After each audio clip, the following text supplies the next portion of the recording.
Pueden descargar tanto la presentación como ver el video las veces que quieran y ahí en esa misma plataforma, pues eventualmente van a poder también eh, hacer la descarga de el certificado asociado a este webinar de hoy.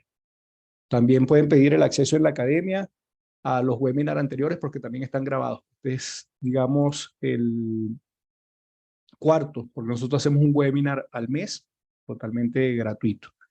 Y también para aquellos que estén, digamos, trabajando en áreas como seguridad funcional específicamente, también tenemos un club de lectura que es gratuito, que también se reúne una vez al mes. Toda esa información la pueden solicitar a través de contacto @ academiaccf. Yo se los pongo ahorita en el chat para que lo tengan ahí también a disposición. Y bueno, nos pueden seguir en las redes también para lo que es todas las actividades que se están haciendo en estos días. ¿Ok? Pues yo les vuelvo a comentar sobre esto. Pero vamos a iniciar el día de hoy para hacer esto eficiente en este día viernes.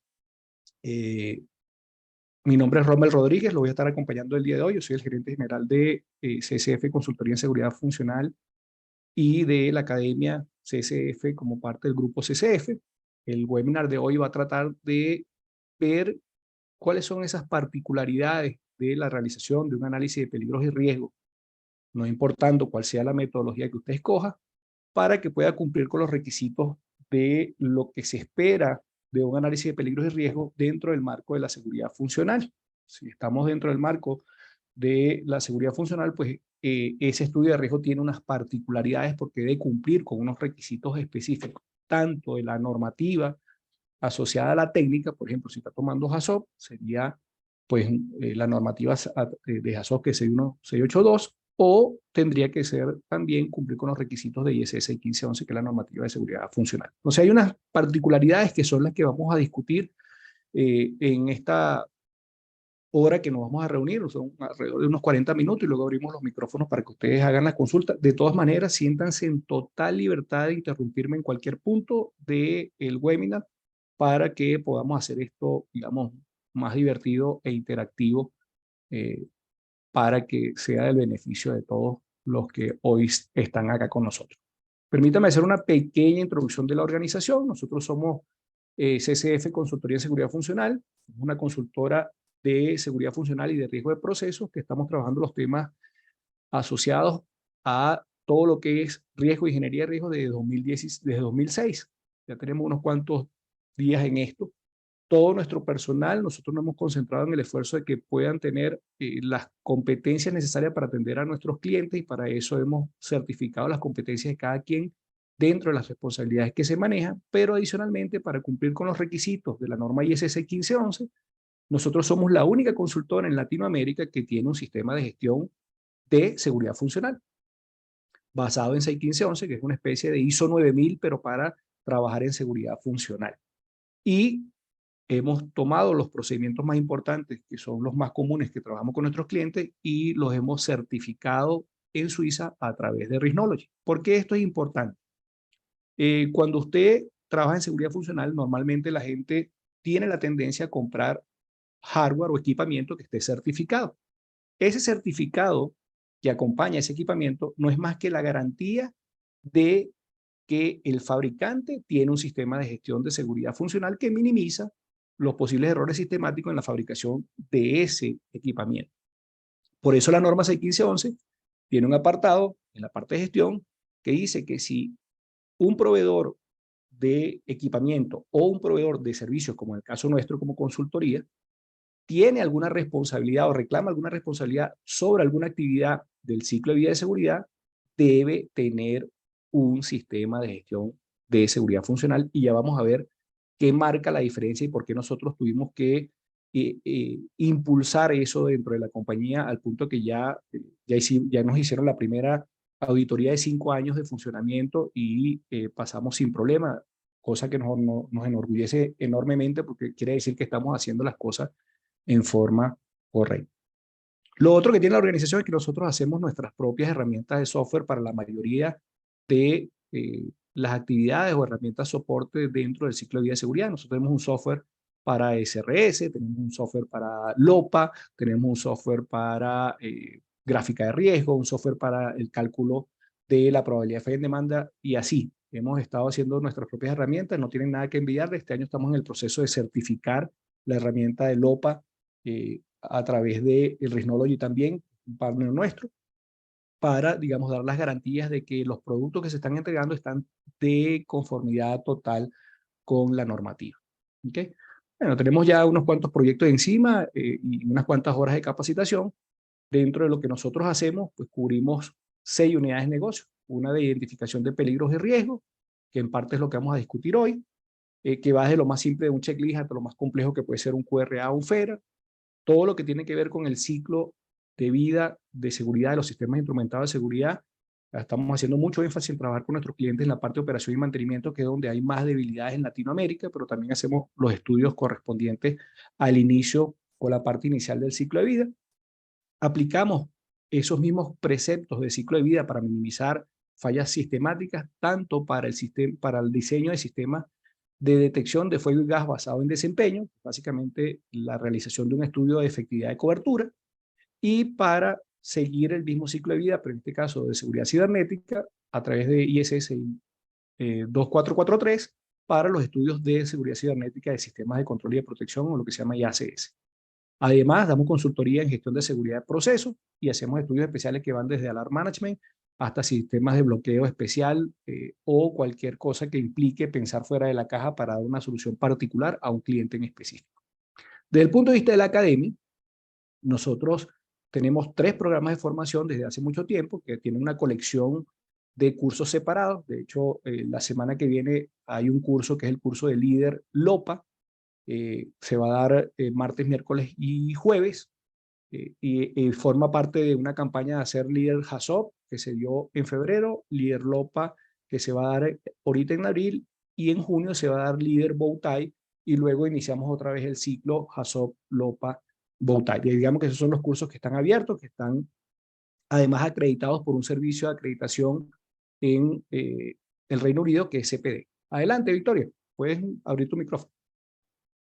Te quería consultar, el de ¿requerís hacer del líder HACCP para después hacer el de líder LOPA y el de TAC? No necesariamente, porque no, son, digamos, como son actividades separadas, ahí se dan por separado lo básico de la técnica, pues se supone que ya la conoce la persona que quiere ser líder, y se dan justamente cuáles son los recovecos por ahí donde el líder tiene que tener mucha atención como para llevar al grupo a hacer un análisis que sea realmente consistente. No es prelado, sino que más bien forman parte de una cadena de que normalmente el que quiere hacer las funciones de líder HACCP, pues normalmente no tiene las competencias para líder LOPA, y lo que queremos es ir cerrando esas brechas que las hemos ido detectando a lo largo de este tiempo en la cadena.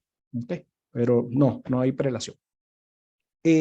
Ese curso específico que preguntaba Victoria, pues justamente está avalado por CPD como para que sea válido a nivel mundial, como formación continua, porque muchas veces necesitamos, por lo menos en el caso de Perú, necesitan una especie de garantía de que se ha tomado una cantidad de horas de formación continua en seguridad o en seguridad de proceso o ingeniería de riesgo, como para mantener algún tipo de licencia para hacer algunos estudios.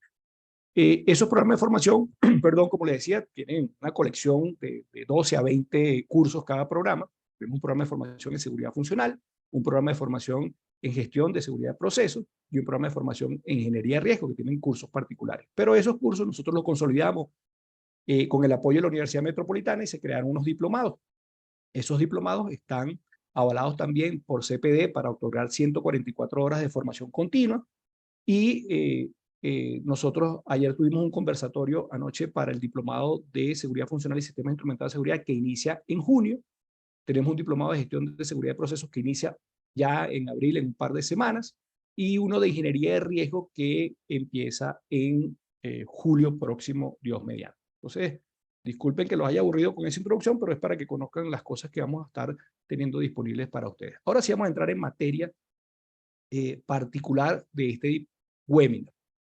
Es importante conocer qué demanda hacer un análisis de peligro y riesgo dentro del marco de la seguridad funcional, porque tiene algunas particularidades que muchas veces usted puede contratar a una persona que tiene 30 años haciendo HACCP o WARIF y conoce la técnica, pero desconoce que hay algunos requisitos adicionales para que se pueda cumplir dentro del marco de seguridad funcional.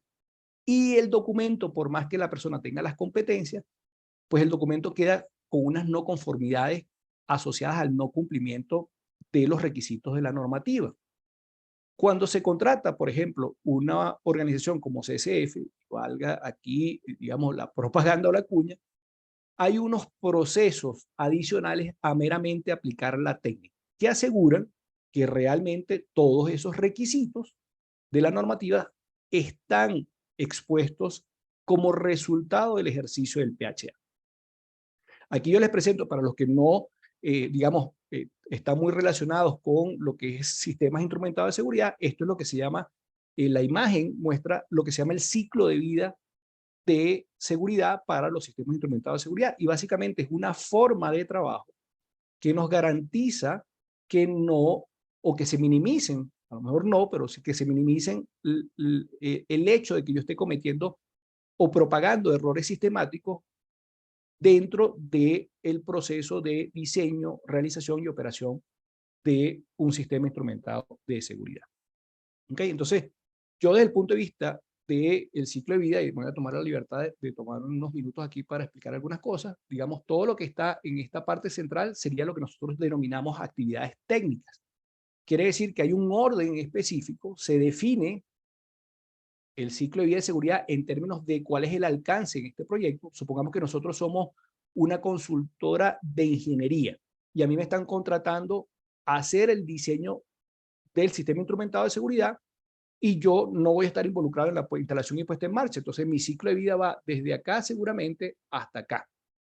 Eso quiere decir que yo debo definir cada una de las actividades que se van a hacer en cada una de las etapas del ciclo de vida en términos de qué es lo que yo necesito para hacerla y qué es lo que yo voy a recibir del ejercicio de hacer o ejecutar las actividades que están descritas dentro de la normativa para llevar adelante esa fase. Cada una de las cajitas acá las llamamos fase y estas que están acá, que son más grandes, estas tres, análisis, realización y operación, las llamamos etapas. ¿Ok? ¿Qué pasa? Yo defino que para hacer un análisis de peligro y riesgo necesito una cierta cantidad de información de entrada de proceso. Defino que voy a necesitar todo lo que tiene que ver con los planos, con las filosofías de operación, con los manuales de operación, con la lista de instrumentos, con la lista de alarmas. Inclusive necesito como entrada el procedimiento para realizar esa actividad de evaluación de peligros y riesgos. Y yo digo, bueno, yo necesito una salida, que en este caso, si estamos hablando de análisis de peligro y riesgo, va a ser un documento de análisis de peligro y riesgo por cualquiera de las metodologías, digamos HACCP, que debe tener unas características específicas, que debe cumplir con algunas cosas. Debe haber una descripción del proceso, debe haber una descripción de la técnica, quiénes participaron, cuál es la competencia de las personas que participaron y qué cosas debería haber dentro del análisis. Pero adicionalmente, una de las cosas que se deja por fuera normalmente por desconocimiento es esta que está acá, actividades de verificación.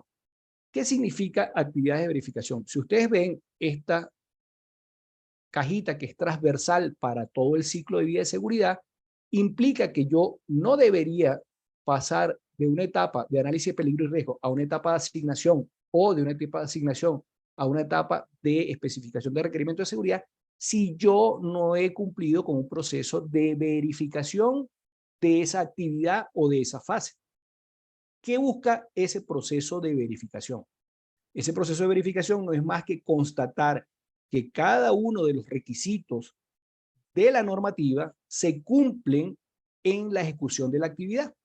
Entonces, ahorita, cuando estemos viendo cuáles son los objetivos y requisitos de la fase que nos interesa, que está en azul acá, el día de hoy, de evaluación de peligro y riesgo, vamos a ver qué cosas yo normalmente veo y cuáles son las cosas que yo normalmente no veo cuando me entregan un HACCP o cuando alguien hace un HACCP, por decirlo de alguna manera.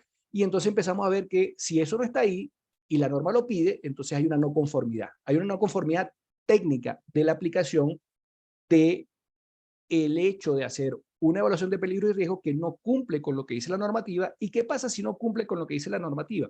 Que como la normativa es la mejor práctica disponible, RAGAGEP, es la mejor forma que se ha conseguido hasta ahora para poder ejecutar esa actividad y que no se propaguen errores porque omitimos alguna información. omitimos algo que deberíamos haber estudiado, preguntado, revisado y no lo hicimos. ¿Y eso qué se transforma? Que seguramente es un peligro no visto, en el caso de evaluación de peligro y riesgo, y un peligro no visto es un accidente en potencia hacia, digamos, futuro. Otro proceso que debe asegurarse que se hace para cada actividad es este proceso que se llama evaluación o assessment, que también es igual transversal. Fíjense que lo que dijimos de definir el ciclo de vida de seguridad es esta parte de estructura y planificación del ciclo de vida de seguridad que es transversal en este ciclo de vida. Pero este proceso de evaluación que la norma recomienda que se haga en estas etapas, que está aquí, etapa 1, etapa 2, etapa 3, 4 y 5, esta es obligatoria antes de la puesta en marcha, que es lo que eventualmente nosotros a veces llamamos revisión de seguridad prearranque, aunque no están así. Yo debo evaluar si la gestión de la planificación de las actividades, si las personas, recursos, procedimientos, etcétera, etcétera, cumplen con lo que dice la normativa para evitar que también se propague un error sistemático. Después que yo puedo decir que ya planifiqué verificaciones, evaluaciones, definí el ciclo de vida, entonces ahí sí vamos a proceder a ejecutar la actividad per se, que es la que vamos a discutir el día de hoy, que es la actividad asociada a la evaluación de peligros y riesgos. ¿Okay? ¿Alguna pregunta hasta acá para los que no están familiarizados con el ciclo de vida de seguridad?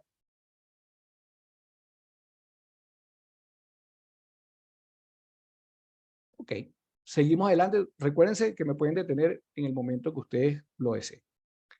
¿Qué establece la normativa de seguridad funcional para el caso de análisis de peligros y riesgos? Lo primero es que hay una serie de objetivos y requisitos que cumplir. Y lo segundo es que cada organización va a definir qué técnica quiere aplicar según los procedimientos internos y según la organización se sienta cómoda. ¿Ok?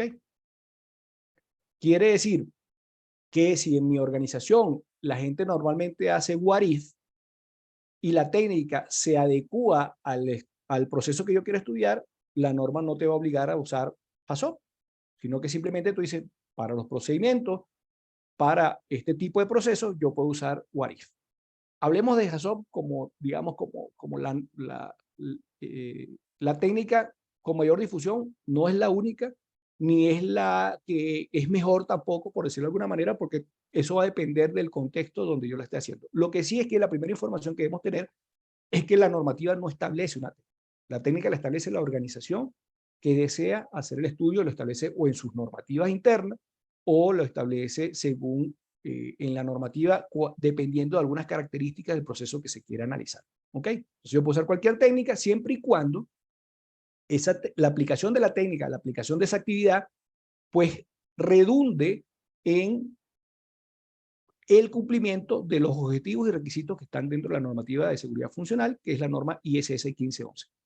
Para aquellos que están más o menos relacionados con la seguridad funcional, normas de seguridad funcional hay muchas y hay una para cada tipo de industria y hay una que es como general, que es la que usan los fabricantes. Si usted va a la norma IS 61508, es la norma madre de donde se desprenden todas las normas restantes para cada una de, digamos, las industrias o el tipo de industria. Y en el caso de nosotros, para la industria petrolera, para la industria de procesos, química, papel, pulpa y papel, generación eléctrica que no es nuclear, etcétera, etcétera, eso es lo que se llama industria de procesos. Entonces, para esa necesitamos conocer, es la norma de seguridad funcional para la industria de procesos, que es ISS 1511, que es la que vamos a estar discutiendo hoy acá. Normalmente ISS 1508 lo usan los fabricantes de hardware o alguien que quiera aplicar seguridad funcional que no tiene una norma particular como la norma que existe para maquinarias, seguridad de maquinaria, que usted no se dañe una mano metiendo la mano en una maquinaria que lo pueda aplastar. Hay una para automóviles, hay una para ferrocarriles, hay una para la industria de fabricación de equipos médicos, etcétera, etcétera. Hay una gran colección de normas de seguridad funcional. Esta es la que nos aplica a nosotros desde el punto de vista de seguridad para procesos, ¿ok? O para la industria de procesos. ¿Cuáles son los objetivos que yo debo cumplir o velar? Que cuando yo haga la actividad de análisis de peligros y riesgos, yo pueda determinar todos los peligros posibles o eventos peligrosos que están asociados al proceso que yo estudio y a los equipos asociados. Por eso debo tener un muy buen entendimiento de qué es lo que yo estoy estudiando desde el punto de vista de proceso. Y que cuando, por ejemplo, tengo un equipo paquete y ese equipo paquete no está definido, yo no puedo hacer ningún tipo de análisis sobre ese equipo hasta que yo no tenga la información asociada. Normalmente, lo que nosotros recomendamos es que si usted tiene un equipo paquete, pero necesita empezar a hacer análisis de peligro y riesgo para los equipos mayores de proceso, les recomendamos que dejen en stand-by el equipo paquete para cuando la información del paquete esté disponible para hacer. Y se deja una nota diciendo cómo se hizo el análisis en forma particionada o de alguna forma segmentada para poder dar de alguna forma respuesta a este objetivo. El segundo objetivo es que después que yo determine peligro y riesgo, debo agarrar cada peligro y poder explicar la secuencia de eventos que dan lugar a la consecuencia o el evento que consideramos final. Quiere decir que si yo digo que hay una posibilidad que una desviación de muy alta presión termine en un incendio, yo debo decir cómo se va a dar esa secuencia. Ah, bueno, tiene que fallar un instrumento, tiene que fallar una alarma que estaba asociada a esa variable, tiene que fallar la válvula PSB que estaba asociada a esa alta presión, tiene que fallar el sistema de detección de gas y fuego y termina eso en un incendio y además tiene que haber una probabilidad de ignición. Yo tengo que explicar eso en la hoja de registro del HAZOP, del WARIF o de la técnica que yo quiera utilizar, pero tiene que estar claro de cómo se va desde un lado hasta el otro para saber si realmente ese evento pudiera generar esa consecuencia. Si yo no hago una descripción completa de la secuencia, pues muy probablemente esté asumiendo cosas que no necesariamente son reales. Y por eso es que se necesita que el personal que está trabajando en ese análisis como equipo multidisciplinario, pues eventualmente tenga el conocimiento adecuado de sus operaciones, sobre todo la gente de operaciones, para poder dar respuesta a este tipo de cosas. Adelante, Victoria. Consulta, yo puedo ahí suponer que fallan, o sea, además de por ahí un error operativo, que además fallen multiplicidad de equipos o instrumentos. Hay unas reglas de juego para el caso de fallas concurrentes. Fíjate que no dije simultáneas. ¿Okay? La simultaneidad normalmente es lo que en inglés se llama double jeopardy. Y no se estudia porque la simultaneidad, digamos que las dos cosas fallen exactamente al mismo tiempo, pues la probabilidad de que dos eventos independientes ocurran al mismo tiempo es muy baja estadísticamente o probabilísticamente hablando. Y por eso se descarta. Pero es diferente a que yo diga lo siguiente. Falló o hay una falla de un lazo de control y ya estaba fallada la alarma. Eso quiere decir que concurren al mismo tiempo, solo que no ocurrieron al mismo tiempo. Hay una pequeña diferencia semántica, pero es muy importante para el análisis, porque si no, empezamos a inventar eventos muy fantasiosos, ¿ok? Y entonces se pierde el sentido del análisis porque estamos viendo casos que no son realistas. ¿Qué pasa si yo pierdo un servicio, Victoria? Ah, cuando yo pierdo un servicio, pues eventualmente van a fallar 20 lazos de control a la vez. Pero es que la falla no son los 20 lazos de control a la vez, sino que falló fue el servicio y yo puedo atar una frecuencia de falla a un escenario de falla del servicio eléctrico o del servicio de aire de instrumentos, etcétera, etcétera. Entonces, por lo general, hay muy pocos casos donde yo puedo usar el término de simultaneidad para evitar. Sí puedo tener múltiples causas, pero múltiples causas que se van a dar en tiempos distintos. Por ejemplo, la alta presión que yo te mencioné puede ser que falle el lazo de control o, fíjate que puse una O, falle el operador a hacer la manipulación de una válvula de control, digamos que la puso en manual y la dejó en ese caso. Esas son fallas que son separadas en el tiempo, pero que ocasionan la misma secuencia de eventos hasta el evento final, que es el incendio. Entonces, con eso hay que tener mucho cuidado y para eso hay reglas de juego muy claras que se tienen que establecer cuando se hace la discusión de inicio. Nosotros siempre damos una charla asociada a la técnica antes de iniciar el estudio justamente para poder limpiar ese tipo de cosas que pueden ser a veces muy comunes. Hay otra muy común, que es poner a fallar una protección. No es que falla la válvula de corte del sistema instrumentado de seguridad. Se supone que las fallas de los sistemas de protección son mucho más pequeñas porque ellos están tratados de una forma diferente y por lo tanto las fallas sistemáticas asociadas a ellas y las fallas aleatorias están controladas. Entonces, por lo general, no debería ponerse a fallar lo que es una protección, al menos que el evento sea catastrófico y tengamos que revisar si realmente esa protección sirve o no sirve. ¿Ok?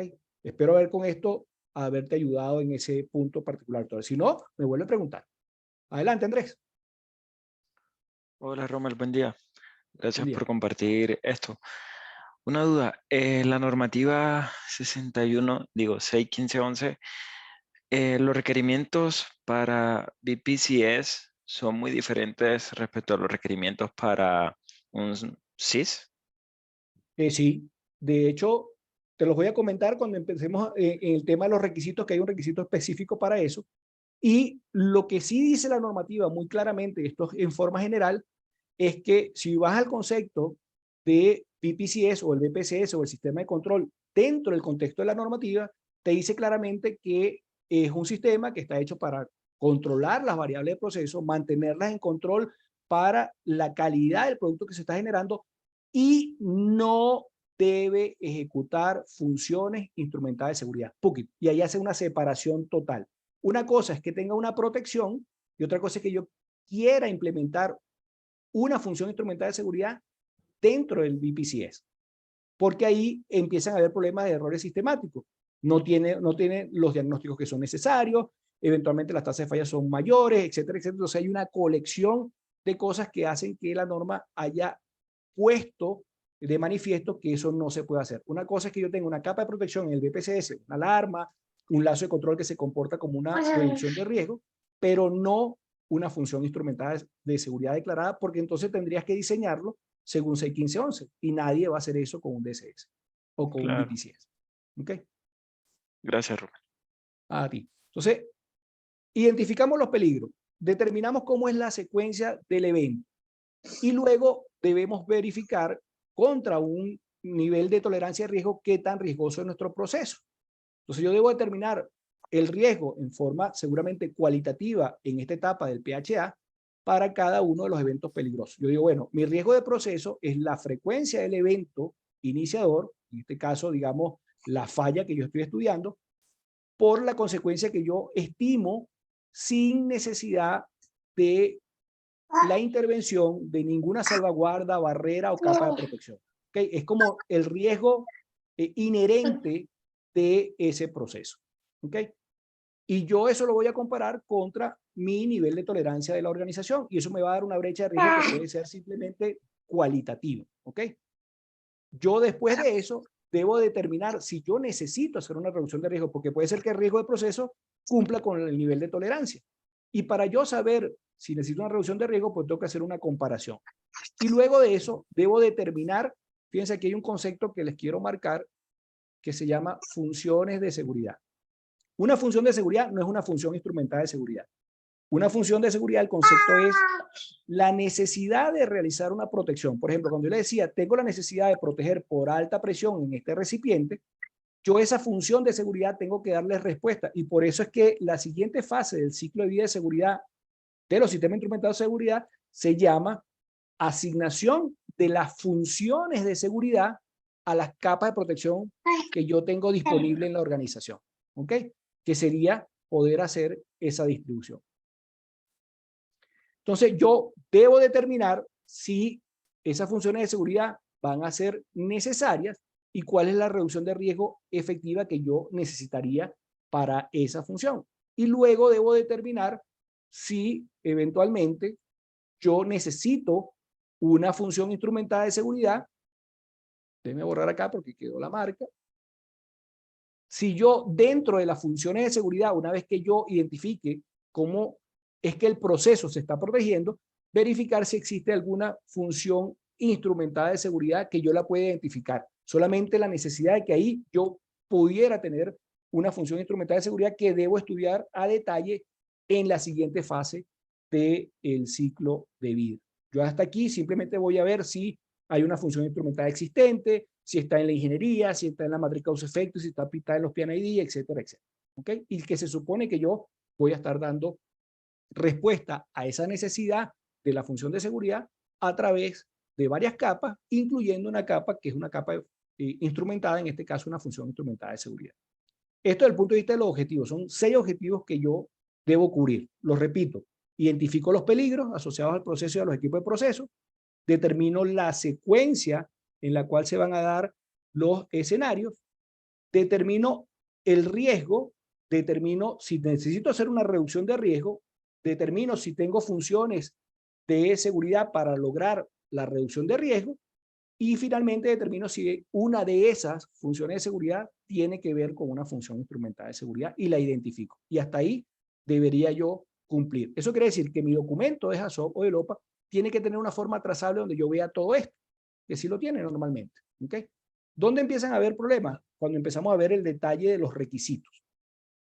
Los requisitos para dar respuesta a esos objetivos, esta norma, yo quisiera que se tomaran el tiempo de ver si pueden entrar al club de lectura de la normativa, donde tienen la normativa. Las normativas son a lo mejor $1,200 que se están ahorrando porque lo están viendo. No lo pueden descargar por un tema de derechos de autor, pero tienen acceso a la normativa. Aquellos que en un futuro quieren certificarse, muchas veces llega gente al examen de certificación, que yo eventualmente soy uno de los que lo toma a través de Risnole, pero yo soy también digamos, facilitador para la certificación de Risnology y de TV, llegan a presentar un examen de la norma y no han leído nunca la norma. Entonces, digamos, están en una desventaja de poder alcanzar una certificación. Entonces, la norma está escrita en términos de objetivos y requisitos para cada fase. Los requisitos simplemente es lo que van a dar respuesta para alcanzar cada uno de los objetivos que nos hemos planteado, que son los que vimos hace un instante. Entonces, el primer requisito, o el primero de ese lote de requisitos, es realizar un análisis de peligro y riesgo. No te dicen que haga un HACCP, no te dicen que haga un WARIF, no. Haga un análisis de peligro y riesgo para que usted vea cuáles son los peligros asociados al proceso, cómo el proceso se desvía, cuáles son las medidas de reducción de riesgo y cómo termina eso fallando para generar un accidente. Para eso tengo que identificar el escenario peligroso en términos de la causa y la consecuencia. Cualquier factor que contribuya a la propagación o desarrollo de ese accidente. ¿Cuál es el riesgo en términos de frecuencia y consecuencia que normalmente se hace en forma cualitativa en esta etapa? ¿Y cuáles son las salvaguardas o barreras o posibles funciones de seguridad que podrían convertirse en una función instrumental de seguridad? Yo eso lo tengo que identificar cuando aplique el proceso de análisis de peligro de riesgo. No me importa si hago un HACCP o no me importa si hago un WARIF. ¿Ok? Se deben describir todas las consideraciones que yo estoy asumiendo para hacer el análisis. ¿Cuál es la tasa de falla de eventos iniciadores que yo estoy diciendo para que, por ejemplo, si estamos hablando cualitativamente, hay organizaciones que dicen que un lazo de control es una falla probable, porque ellos estiman que hay una falla de un lazo de control en 1 cada 10 años, que es el estándar mundialmente aceptado. Pero hay otras organizaciones que dicen que su instrumentación falla mucho más. Y entonces pasa de probable a muy probable. Pero cuando yo digo que es muy probable, empiezo a incrementar el riesgo a través del incremento de la frecuencia.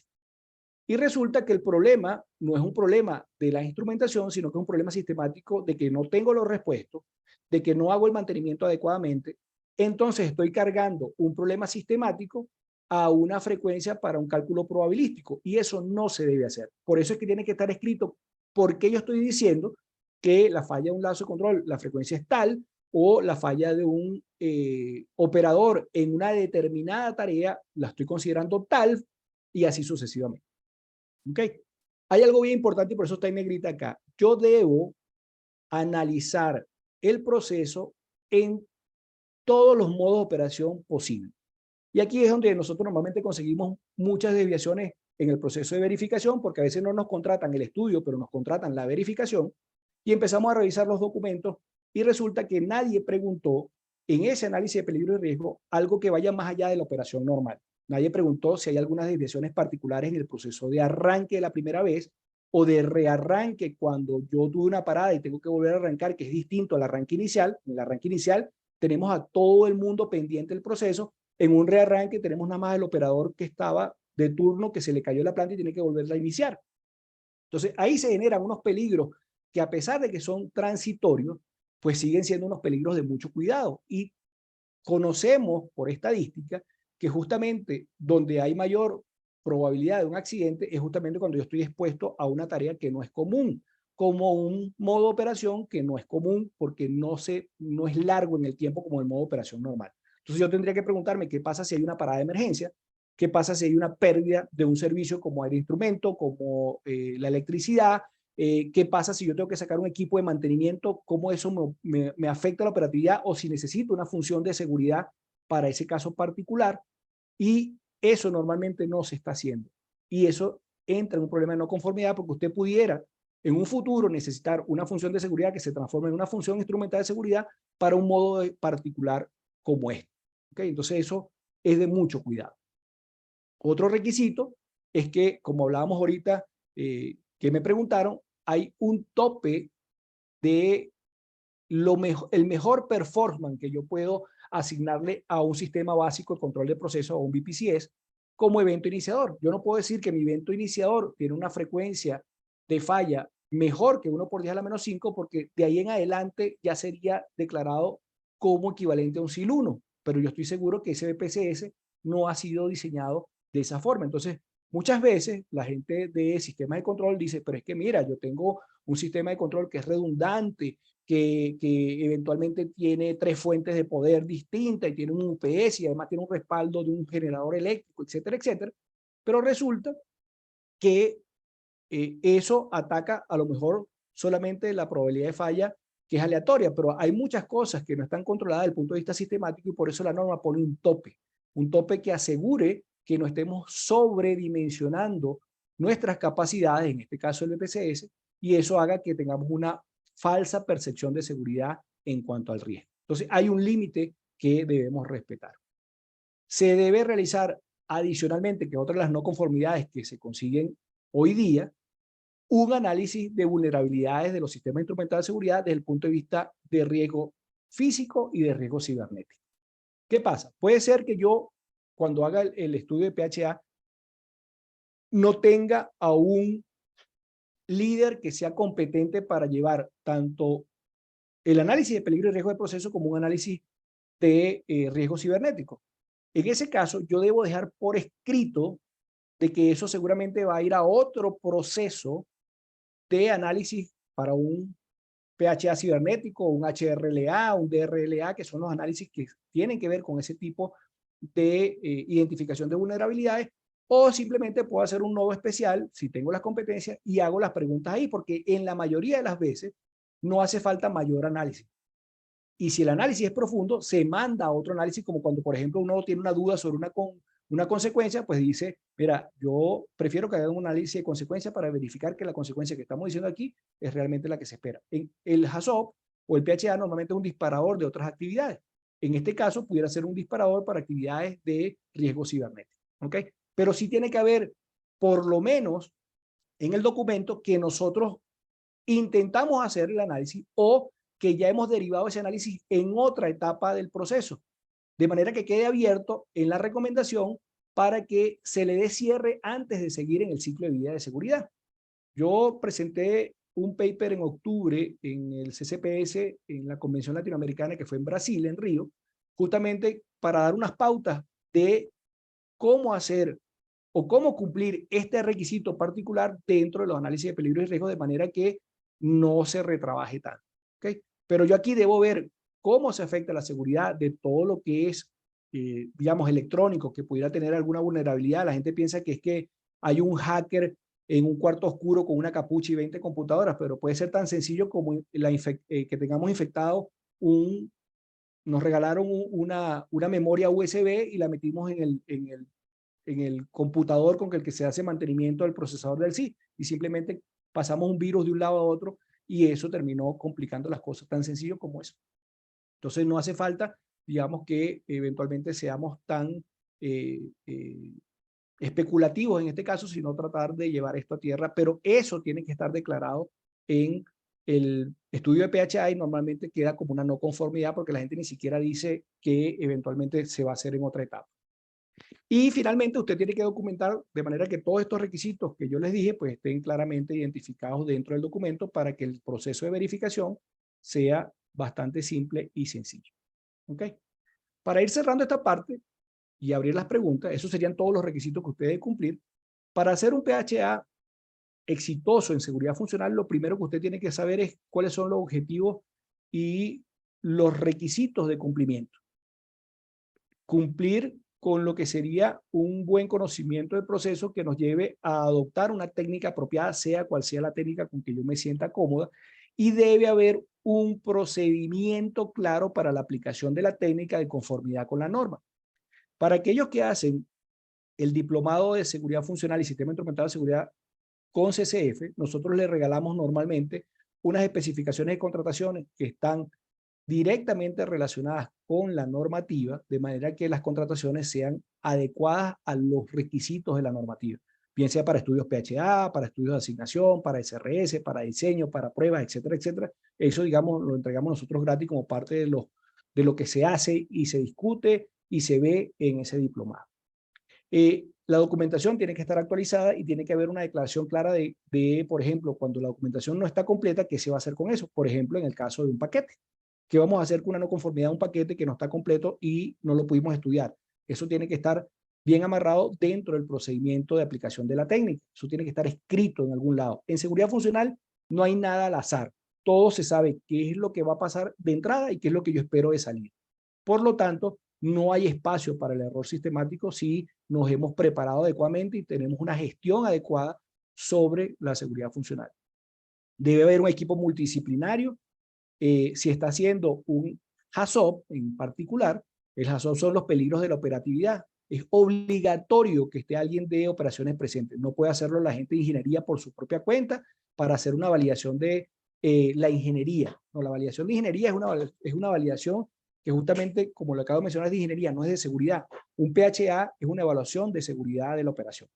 ¿Okay?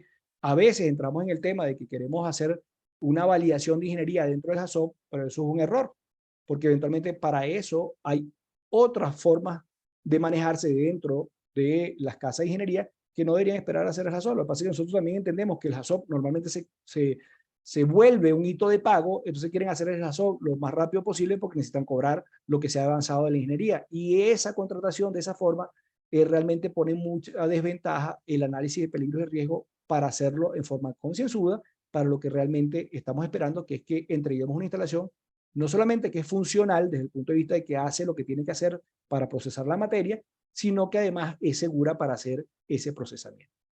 Lo otro es que debe haber un conocimiento claro del proceso dentro del equipo multidisciplinario. Tiene que haber gente que conozca cómo es que se van a desviar las variables y cómo eso va a terminar dando una secuencia de eventos que termina en un accidente, porque si no, pues simplemente estamos tanteando al azar.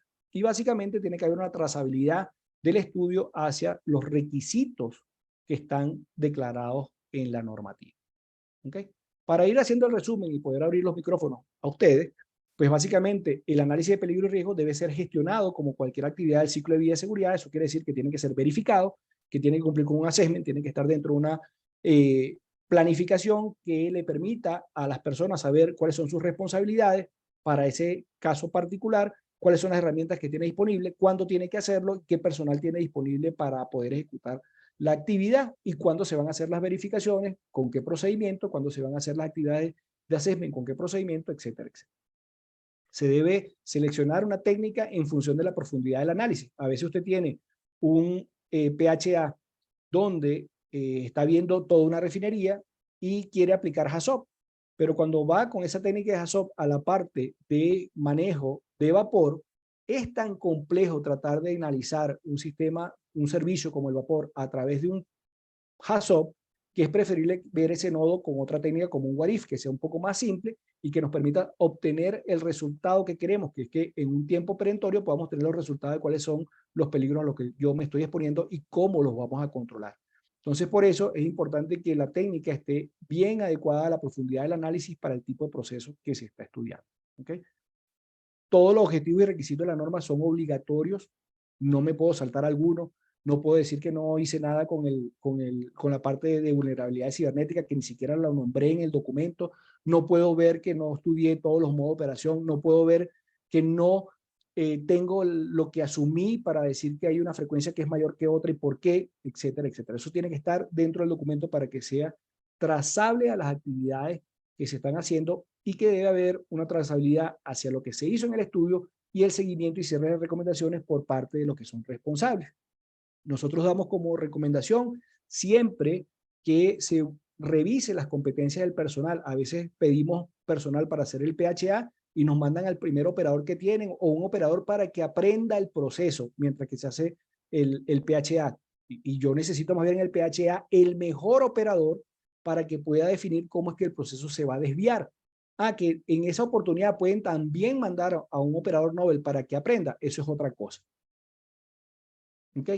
Y debe haber una sensibilización porque todo lo que se define aquí afecta el ciclo de vida de seguridad. Si yo aquí soy mezquino en la identificación de posibles salvaguardas, pues seguramente eso va a permear hacia el proceso de asignación del SIL.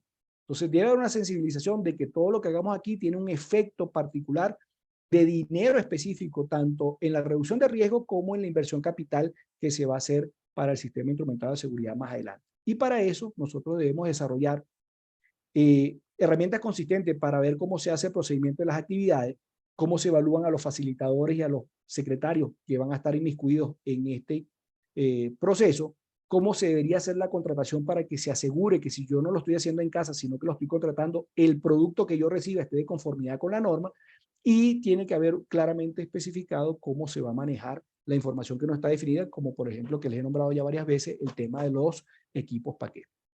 Entonces, nos quedan unos 10 minutos para la parte de preguntas y respuestas. Nos pueden seguir en estas redes sociales y ahí van a conseguir muchísimas actividades que son gratuitas, mucha información para descargar y para compartir.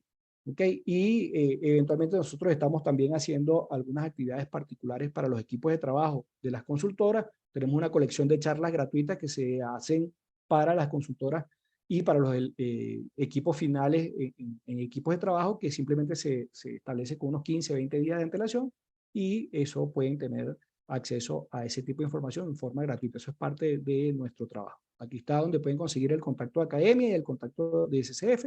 Y bueno, ahora sí, abro el micrófono para ustedes, para cualquier consulta que quieran. Tenemos unos 10, 15 minutos para trabajar este tema con ustedes.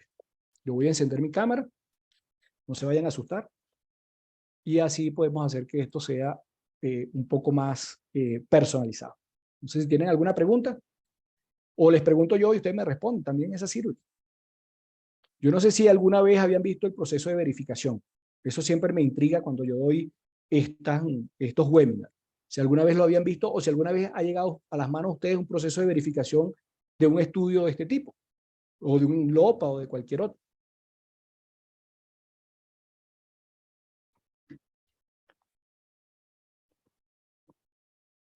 ¿Alguien que se anime a preguntar?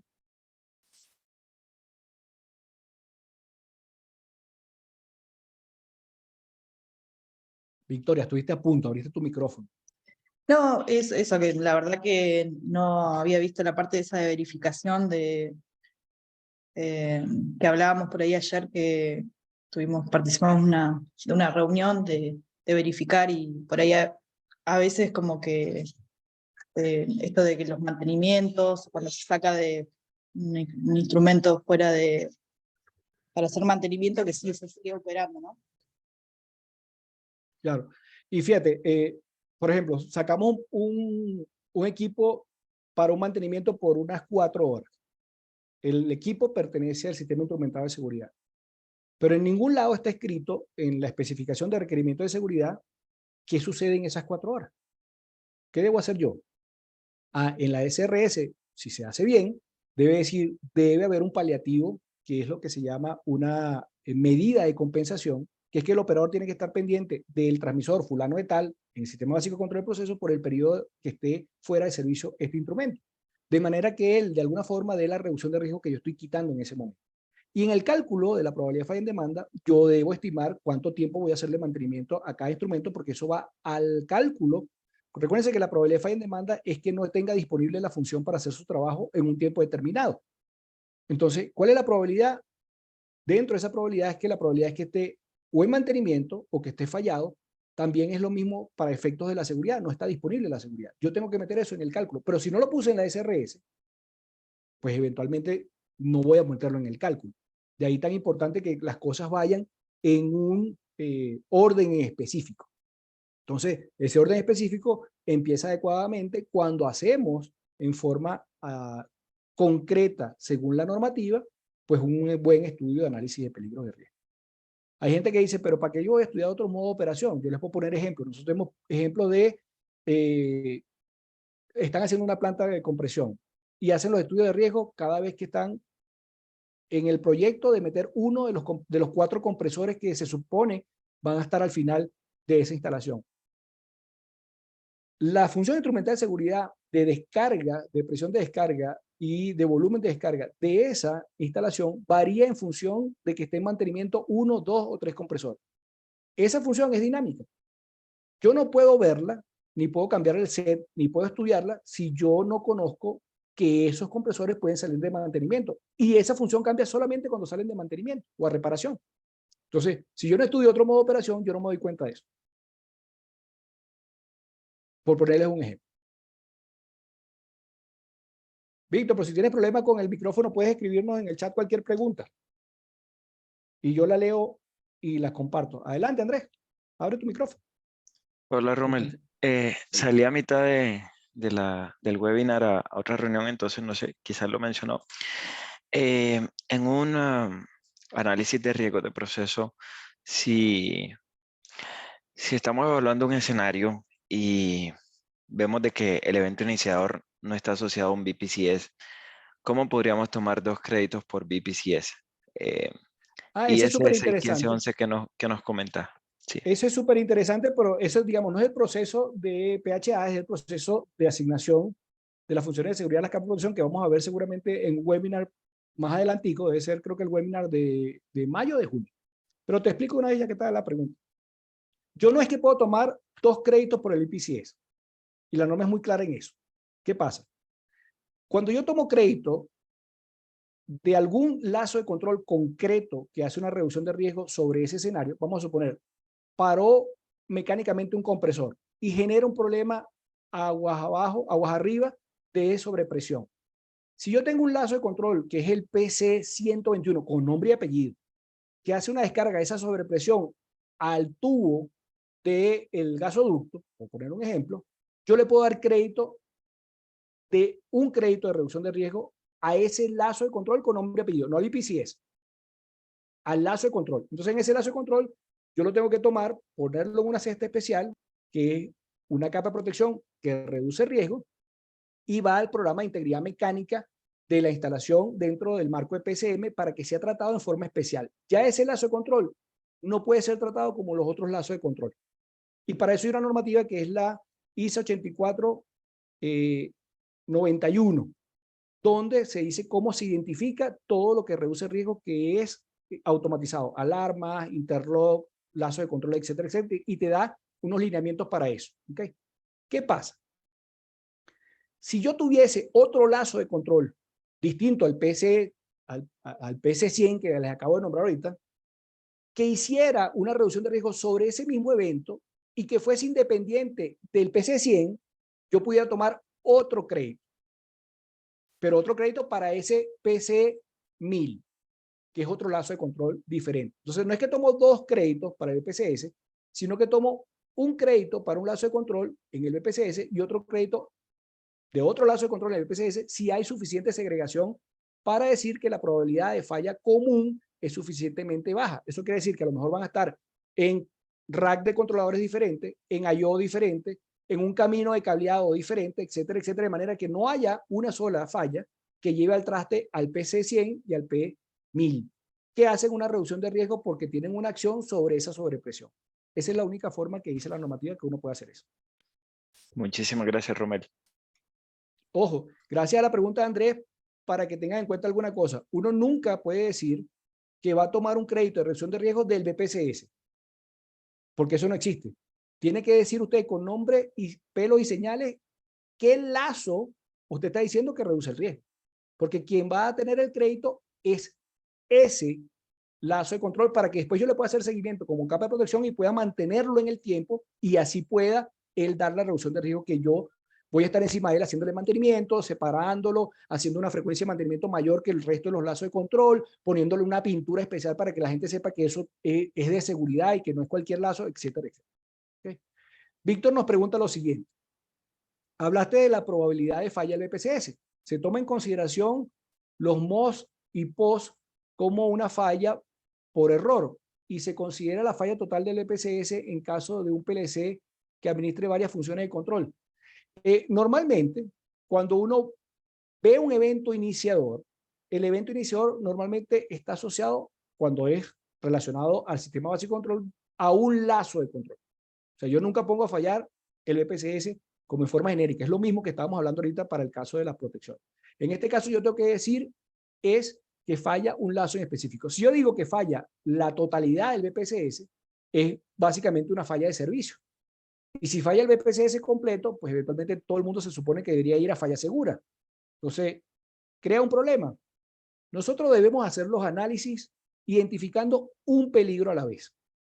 No existe forma de relacionar una función instrumental de seguridad a futuro en el resto del ciclo de vida si no está atada a un único peligro en específico. Por ejemplo, por eso es que los sistemas de fire and gas normalmente no son una función instrumental de seguridad. ¿Por qué? Porque la fuga puede ser en múltiples puntos, entonces no hay un peligro específico al que yo estoy atendiendo. Y por lo tanto no le puedo poner a lo mejor una frecuencia de falla para yo saber si esa es la frecuencia de falla y si esta es la consecuencia, este es el nivel de riesgo, cuánto riesgo debo yo reducir. Por eso no existe, a lo mejor usted tiene en la consola un push button, que no es un post o un MOS, pero sino es un push button de parada. En caso de que el operador decida que tiene una desviación de proceso, ¿cómo sé yo con qué frecuencia se va a presentar esa desviación si va a estar potestad de lo que el operador decida? Al menos que yo diga que ese botón única y exclusivamente se da cuando exista esta desviación específica del proceso, alta presión en el KOD que va a empezar a lanzar fuego hacia el flare y le doy ese botón y paro toda la estación, esa es la única que yo pudiera decir que entonces esa función con ese botón se transforma en una función instrumental de seguridad. Entonces, considerar que yo por error a lo mejor lo dejé en POS o en MOS, pues normalmente no se hace porque se supone que eso, el POS y el MOS tienen unos controles administrativos suficientemente fuertes para que no incurran en ese tipo de error y eso genere un problema. Porque eso está para solucionar el problema, no para generarlo. Y para eso entonces se trabaja desde el punto de vista sistemático de cuáles son los procedimientos para colocar un MOS y un POS. Eso es lo que te pudiera decir.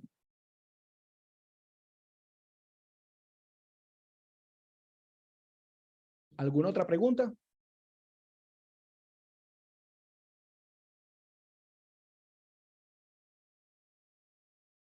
Bueno, fíjense, lo voy a ir invitando. Recuerden, si escriben déjenme escribir aquí de una vez, contacto @academiacsf.com y ahí pueden pedir la información, los links de acceso a este webinar para que descarguen después el, el certificado para que vean el video de la grabación. Por ejemplo, Andrés, que tuvo que salir y entrar, puede ver el video completo en nuestra plataforma luego. Como les dije, tenemos actividades gratuitas como el club de lectura de la norma IS 61511, los webinars que se van a dar mensualmente igual que el club de lectura. Hay actividades que son pagas como por ejemplo el curso de líder LOPA se da la semana que viene y seguramente se da dentro de 6 meses nuevamente. El diplomado de seguridad funcional inicia en junio, el diplomado de seguridad de procesos inicia en abril, el de ingeniería de riesgo inicia en julio. Y en nuestras redes siempre van a conseguir cómo descargar información. En nuestra página web también hay muchos papers que les pueden servir y que eventualmente pueden llevarles a ayudar en cualquiera de las actividades que están haciendo. Entonces, si no hay más preguntas, pues yo con mucho placer me despido y les agradezco su tiempo para estar compartiendo con nosotros el día de hoy. Entonces, déjenme entonces por aquí detener la grabación.